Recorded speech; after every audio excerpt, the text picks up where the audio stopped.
Hello', তেওঁ টিমটোক monitor কৰিবলৈ শিকে। কিয়?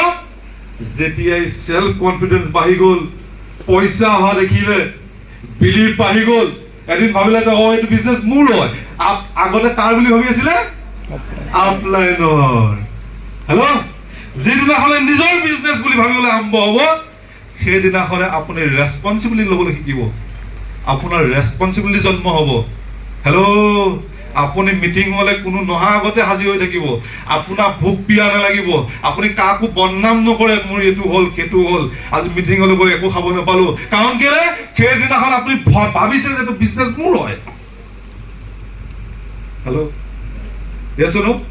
এইটো বিজনেছ যিদিনাখন আপুনি মোৰ বুলি নাভাবিব, সেইদিনাখনলৈকে আপোনাৰ ৰেছপনচিবিলিটি জন্ম নহয়। Hello', yes or no?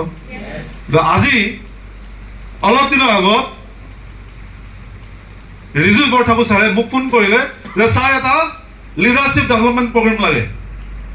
বোলো ছাৰ মানুহ কিমান হ'ব, কাক কাক লৈ বহাব? ছাৰে মোক ক'লে TCN হ'ব।